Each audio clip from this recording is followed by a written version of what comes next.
పెద్దిగాడు box office champion అయ్యాడు. అందరూ అనుకున్నట్టే, అందరూ చెప్పినట్టే కుప్పలు తెప్పలుగా కాసులు రాలుస్తున్నాడు.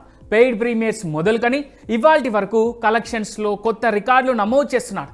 తన జోరుతో అప్పటి వరకు సైలెంట్గా ఉన్న ఇండస్ట్రీని ఎగిరి గంతేసేలా చేస్తున్నాడు. ఇక ఈ క్రమంలోనే పెద్దికి అసలు పరీక్ష ఇప్పుడే మొదలైందని ఇండస్ట్రీలో కొందరు అంటున్నారు.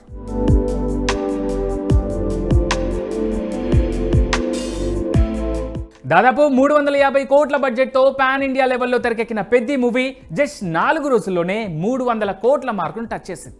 రిలీజ్ డే నుంచి ఈ వీకెండ్ సండే వరకు ఫుల్ థియేటర్ యాక్పెన్సీతో రన్ అవుతాం. ఆల్ ఓవర్ వరల్డ్ మంచి హోల్తో కలెక్షన్స్ రాబడతాం. అయితే ఆఫ్టర్ వీకెండ్ ఈ పరిస్థితి ఇలాగే కంటిన్యూ అవుతుందా అవదా అన్న దానిపైనే ఇప్పుడు అందరి ఫోకస్ ఉంది. వీకెండ్ సరే, మరి వీక్ డేస్ కలెక్షన్స్ పైనే పెద్ది మూవీ హ్యూజ్ నెంబర్స్ తీసుకొస్తాడని ఇండస్ట్రీ వర్గాలు చెబుతున్నాయి. అయితే ఇప్పటికే అందుతున్న రిపోర్ట్ ప్రకారం పెద్ది మూవీ సోమవారం కూడా మంచి థియేటర్ రన్ను నమోదు చేసింది.